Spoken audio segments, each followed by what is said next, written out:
എല്ലാം ഇങ്ങനെ പറയാൻ പറ്റൂല, കാരണം ചിലതെല്ലാം പറഞ്ഞാലും പ്രശ്ന.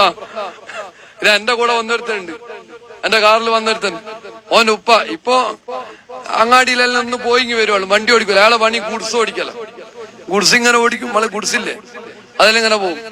അയാള് ലൈസൻസ് എടുക്കേണ്ട സമയത്ത് പോകും, ഇങ്ങനെ ഗുഡ്സ് ഓടിക്കല, ലൈസൻസ് എടുക്കണം. നമുക്ക് ലൈസൻസ് വേണ്ട, വണ്ടി ഓടിക്കാം. അയാൾക്ക് വയസ്സിപ്പോ 65, ഇന്ന് വരെ അയാൾക്ക് ലൈസൻസ്. ഇമ്മരിച്ചത് ഞാൻ 20 കൊല്ലം മുന്നേ പരിചയപ്പെടുന്നു. അന്ന് ഇയാള് ലോക പാച്ചാൽ അങ്ങാടി കൂടി ഗുഡ്സായിട്ട്. അന്ന് ഇയാൾക്ക് എന്തില്ല, ഞാൻ പറയല്ല മനസ്സാ പിടിച്ചാലോ. ഏയ് ശേഖന പറഞ്ഞിക്ക് എന്ത്, അയാൾ ഈമ നോക്ക്, നിങ്ങൾക്ക് ലൈസൻസ് വേണ്ട, വണ്ടി ഓടിക്കാൻ. അതല്ല അത്ഭുതം, ഇയാളെ പിടിക്കാത്ത ദിവസമില്ല. അത് വേറെ രസാ. ആഴ്ചക്ക് തന്നെ ഇയാളെ പോലീസ് പിടിക്കും. കേട്ടതാ, ഇയാൾ ചിലപ്പം ഗുഡ്സിൽ ഐസ്ക്രീമിന്റെ വണ്ടി എടുത്ത് നമ്മളെ കാപ്പാട് ബീച്ചിൽ പോയി കുത്തിരിക്കും. ഇത് എന്റെ കൂടെ അയാളെ മോൻ എന്റെ കൂടെ തന്നെ ഉണ്ട്. കാപ്പാട് ബീച്ചിൽ പോയി കുത്തിരിക്കും. കാപ്പാട് ബീച്ചിൽ പോയാൽ പോലീസുകാരുണ്ടാവുന്ന ഉറപ്പല്ലേ, ഇയാളെത്തി വരും. എപ്പോഴും എന്ന പോലെ ഏകദേശ ദിവസവും പോലീസ് ഇയാളെ കൈ കാട്ടും.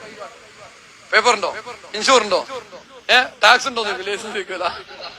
കൊല്ലത്തിനായി ഇങ്ങനൊരു അത്ഭുതമുള്ള ഒരു ജീവിതം. ഇതെന്താണ് ആ വാക്കിന്റെ ഫലം?